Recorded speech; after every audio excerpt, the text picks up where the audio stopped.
మనం ఇప్పుడు ఆర్మూర్లోని ప్రభుత్వ పాఠశాలలో ఉన్నాము. ఒకసారి పరిస్థితి ఇక్కడ చూద్దాం, వాస్తవ పరిస్థితులు ఎలా ఉన్నాయి.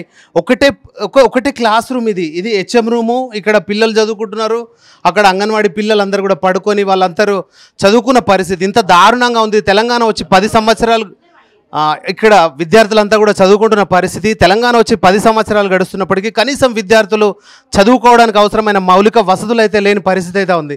ప్రస్తుతం మనతో పాటు ప్రిన్సిపల్. ఏంటి మేడం ఇంత దారుణంగా ఉంది స్కూల్, అసలు ఏంది అసలు? సార్ పట్టించుకోకపోతే మేము ఏం చేయాలి సార్ చెప్పండి. వాళ్ళకి చాలా సార్లు చెప్పాము, అసలు ఒకసారి అంటే స్కూల్ గురించి చాలాసార్లు చెప్పాము. ఎవరు వస్తారు చూస్తారు వెళ్ళిపోతున్నారు అంతే, ఎవరేం పట్టించుకోవట్లేదు. ఈ 10 సంవత్సరాల్లో ఎమ్మెల్యే ఎప్పుడు వచ్చాడు, రాలేదా? మీరు ఎప్పుడు ఎమ్మెల్యేకి చెప్పే ప్రయత్నం వచ్చారు, ఎమ్మెల్యే కూడా చెప్పాము, కౌన్సిలర్స్ కూడా ప్రతిసారి చెప్తాము, అయిన వాళ్ళు పట్టించుకోవట్లేదు. జీవన్ రెడ్డి కూడా చెప్పాము. వంటశాల కూడా లేనట్టుంది. వంటశాల అంటే మొన్న ఫండ్స్ వచ్చినాయి కదా సార్, మన ఊరు మన బడిలో అయితే వాళ్ళకు పేమెంట్ రాకపోయేసరికి ఆఫ్ చేసి ఆపేశారు అన్నట్టు. ఇంకా మీ స్కూల్లో ఏం సమస్యలు ఉన్నాయి? చాలా ఉన్నాయి సార్, టాయిలెట్స్ లేవు, రూమ్స్ లేవు, పిల్లలకి 158. ఇది ఎన్ని సంవత్సరాల స్కూల్, అసలు ఎప్పటి నుంచి ఉంది స్కూల్? అసలు ఇది చాలా సంవత్సరాలు సార్ స్కూల్. అప్పటి నుంచి కూడా టాయిలెట్స్ లేవు విద్యార్థులకు? అంటే బాగాలేవు సార్, అవి కట్టిస్తామని అన్నారు, సగం ఆగానే ఆపేశారు. మరి ఎక్కడికి వెళ్తారు విద్యార్థులు టాయిలెట్ వెళ్ళాలంటే? ఎక్కడికి? ఇప్పుడు 2 ఉన్నాయి సార్ రూమ్స్, ఒకటి పిల్లలకు ఒకటి మాకు. ఆడవాళ్ళు అమ్మాయిలు అబ్బాయిలు వేరు వేరే, అందరికి కలిపి? గర్ల్స్ కి మాత్రం మేము ఇచ్చాము సార్ ఒకటి రూమ్, సపరేట్ ఉందా? ఉంది సపరేట్. మేము ఒకటి వాడుకుంటే ఆడపిల్లకి ఒకటి ఇస్తాం. అబ్బాయిల పరిస్థితి ఏంటి? ఇక అబ్బాయిలు అక్కడ వెళ్తారు సార్, మొత్తం బయటకు వెళ్ళిపోతారా? బయటకు వెళ్ళారు సార్, ఇక్కడే ఉంటుంది ఒకటి, అందులోకి పంపిస్తాం. బయటకు వెళ్ళలేము సార్ పిల్లలు, ఎందుకంటే వెహికల్స్ చాలా వస్తాయి కదా సార్, పిల్లలకి ఏమైనా అవుతాయి అని చెప్పేసి. మరి ఇప్పుడు మీ అధికారులకు చెప్పే ప్రయత్నం చేశారు?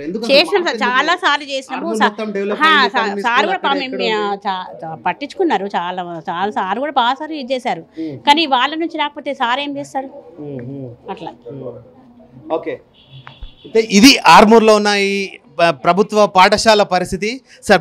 అయితే ఈ పాఠశాలను డెవలప్ చేయడం కోసం గ్లోబల్ ఎన్ఆర్ఐస్ అందరూ వచ్చిన పరిస్థితి సార్. చెప్పండి, ఎట్లా ఉంది? మీరు వాస్తవంగా స్కూల్లో విజిట్ చేశారు, ఈ స్కూల్ పరిస్థితి ఎట్లా ఉంది? చాలా పాత స్కూల్ లాగా ఉన్నది. ఒకటే క్లాస్లో ఒక 3 క్లాసులు నడిపిస్తున్నారు, ప్లస్ ప్రిన్సిపల్ మేడం కూడా ఇందులో, హెడ్ మాస్టర్ మేడం కూడా ఇందులోనే ఉంటున్నారు. సో ఆఫీస్ రూమ్ కూడా ఇందులోనే ఉన్నది. చూస్తే మామూలుగా ఎప్పుడోసారి కూలిపోయేటట్టున్నది, ప్లస్ కలర్ కూడా వేయలేదు. బాత్రూములు చూస్తే ఇట్లున్నది, ప్లస్ కిచెన్ కూడా చాలా ఘోరంగా ఉన్నది. ఏం పట్టించుకోవట్లేదు అన్నట్టే తెలిసిపోతుంది. 20 సంవత్సరాల కిందటి పాఠశాల సార్ ఇది, ఇట్లా ఉంది దీని పరిస్థితి. చాలా ఓల్డ్ పాఠశాల, 1968లో కట్టిన బిల్డింగ్ అట ఇది. అప్పటి నుంచి ఇప్పటి వరకు అట్లే ఉన్నది, దీన్ని ఏం రెనోవేషన్ చేయలేదు, ఎట్లా ఉన్నదో అట్లనే ఉన్నది. మేము మా జీటీఏ తరఫున మేము కంపల్సరీ దీన్ని టేకప్ చేసి ఏదో ఒకటి చేస్తూనే ప్రయత్నం చేస్తామండి. మీరు చెప్పండి, ఎట్లా ఉంది స్కూల్? అంతా విజిట్ చేశారు కదా, ఇంత 20 సంవత్సరాల కిందటి పాఠశాల ఈ పరిస్థితిలో ఉంటే అసలు డెవలప్మెంట్ జరిగింది Armoor? I'm at loss for words, Andy.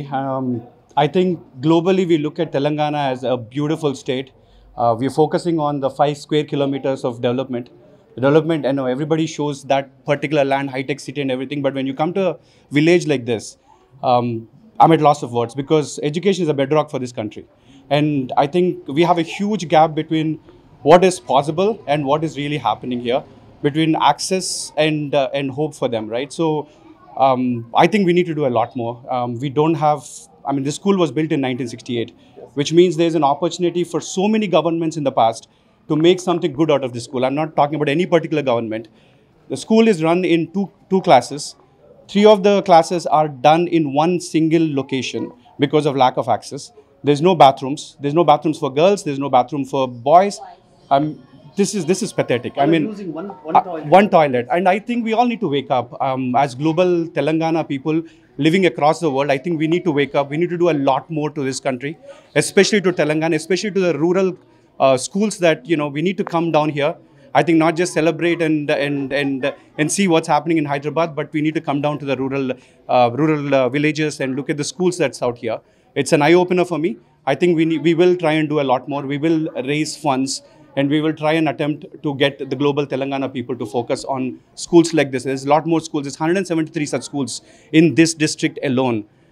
The impact of what we could be doing could be enormous. I think we need to start doing it as of today. Okay. Yeah. ఇది తెలంగాణలో మొత్తం ఏదైతే వెనుకబడిన పాఠశాలను గుర్తించి తమ వంతుగా అసోసియేషన్ ద్వారా సహాయాన్ని అందిస్తానని జీటీఏ సభ్యులైతే చెప్తున్న పరిస్థితి అయితే నెలకొంది. కెమెరా పర్సన్ లక్ష్మణ్తో రాజు, యోయూ టీవీ, ఆర్మూర్ నుండి.